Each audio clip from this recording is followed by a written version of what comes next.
কবি, সাহিত্যিক। রবীন্দ্রনাথের প্রভাব থেকে বেরিয়ে আসতে অনেক নাটক করতে হয়েছিল বাংলার আধুনিক কবি। আধুনিক অর্থাৎ সেই সব কবি আদর্শী গায়কের ভাষায় যারা কালের দিক থেকে মহাযুক্ত, পরবর্তী ভাবের দিক থেকে রবীন্দ্র মুক্ত, অত্যন্ত মুক্ত প্রয়াস। অন্যদিকে সুকুমার রায় হয়ে গেলেন নীরব বিপ্লবী। বিপ্লব ঘটাতে তার হাত ধরতে পারতেন। বিজ্ঞান ও হাস্যরসের মুখোশ করে তিনি অবনে রায়চকে তুলে দিয়েছেন প্রচলিত ব্যবস্থা। আজ থেকে 100 বছর আগে 36 বছরের আয়ু নিয়ে আসা ক্ষমজন্মা ঈশ্বর জগতে প্রক্রিয়া চালু না হয়ে এই জ্ঞান খুশি রাজত্বে যার বিখ্যাত লেখা ছিল পাতায় পাতায় হাসি, পাতায় পাতায় মজার ছবি, আর ছেলে মেয়েদের উপস্থাপনা এমন বই আর না। সেখানে যে প্রকাশ 7 বছর আগে প্রবেশ করেছে, কোনো দিনও সে মুক্ততার ভোট থেকে বেরোতে পারেনি। তথাকথিত ননসেন্সের পৃথিবীতে একবার ঢুকে গেলে যুগপৎ বিস্ময় ও আনন্দের নদী ঘুরতে ঘুরতে যেতে হবে। আর এই আজব দুনিয়ার আবহটা বলে লেখাগুলোকে আমরা ছড়া করতে অভ্যস্ত। কবিতা পড়লেও কোনো অংশে ভুল হবে না। আজ কবি জগতের দুর্ভর কবিতা যেমন চোখ বন্ধ করলেই দেখতে পায় কুম্ভকটা, মুখমুখা ড্যাংরা, রামগৌরের ছানা ইত্যাদি। কিন্তু ছোট্টবেলা একবার তার মানে আলাদা, যত বড় হবে মানে তারা পারবে। যেমন পুলিশ পাখি তরকারি, ধুলো পড়া মাথা নাড়া, বাড়ি ঝুলঝুলে, ঝুল কানে ভরা, ঝাঁকগুলো বাংলায় ভেজা, সুতো দিয়ে বেঁধে রাখি সুতো দিয়েছে। এ কবিতার শিশুরা একদম মজা পেলেও পরিণত অবস্থায় তা বিষণ্ণ করে দিতে বাধ্য। বিজ্ঞানের ছাত্র সুকুমার হাতিকে ডাক্তারের ক্যারামতে একেবারে সামনে নিয়ে আসে। 100 বছর পরেও মুহূর্তে মুহূর্তে সব বর্তমান মনে হয়। ছেলে হও, বুড়ো হও, অন্য কি কমু, মোর কাছে যেমনি করে রাখি দেব। কারা জ্বর, পাড়া জ্বর, পুরোনো ডাক্তার, হাতুড়ি একটাই একেবারে একটা।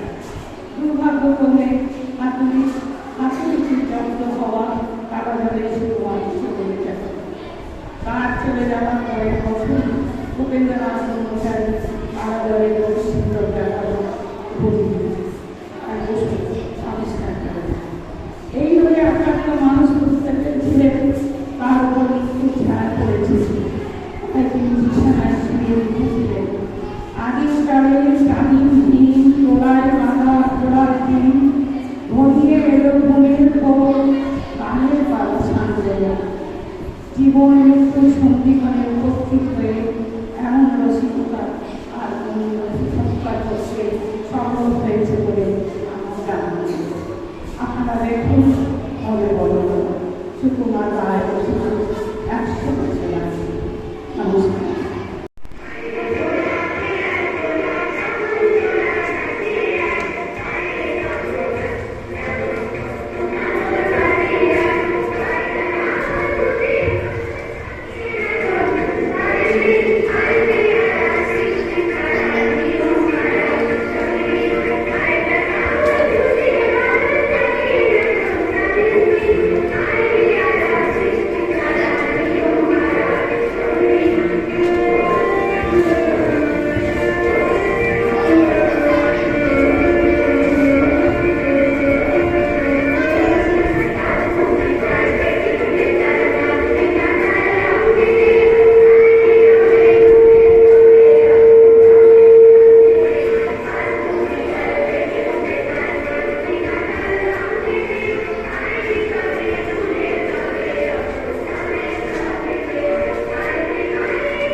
শ্রীকান্তেশ্বর বুঝবুঝে ৪১ নম্বর বেছবাজার কালে আপত্তি। আমরা হিসাবি ও বেহিসাবি, খুচরা ও পাইকারি সকল প্রকার গণনা কার্য বৈজ্ঞানিক প্রক্রিয়ায় সম্পন্ন করিয়া থাকি। মূল্য ১ ইঞ্চি ১ টাকা ৫ আনা। চিলড্রেন আটটায় অর্থাৎ শিশুদের অর্থমূল্য। আপনার জুতার মাপ, গায়ের রং, কানে পাট পড়ে কিনা, জীবিত কি মৃত ইত্যাদি আবশ্যকীয় বিবরণ পাঠাইলে ফেরত যাকে ক্যাটালগ পাঠাইয়া থাকে। সাবধান সাবধান সাবধান, আমরা সনাতন বায়স্পংশীয় দান করি, অর্থাৎ দানটা শ্রেণী পাতিকার মেয়েকার দামটা প্রতিটি নিজ শ্রেণী থাকেও অর্থ সেখানে ছাড়াইলে সাবধান, নাহলে বিজ্ঞাপনের চক্র দেখিয়া প্রতারিত হইবে না।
চিঠি ঢাকা সরু সরু গানে গানে আই কষ্ট বাচ্চারা বলতে লাগলো শুধুমাত্র শিশুগুলো জানিয়ে তুমি রাখতে লাগলো তাছাড়া সামনে দিতে লাগলো তোমরা শ্রবণটা শুনতে দে তা করলেই হলো অত কথা শোনাবার দরকার কি আমি কি আর সকল গান গাইতে পারি না এখন বলে ওরে ভাই ছোট আজকে রাতে দেখবে একটা মজার মজার মজার কিছু দেখতে হবে না কেন হবে না আর কথা ছোট এলাম দেখলাম সব হতে পারে আর মজার হতে পারে না তখন গানটা চলুন না হয় কি না সেটা বলবো না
ওদিকে দরজাটা লাগিয়ে দে। হ্যাঁ, ওই দরজা।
শুনো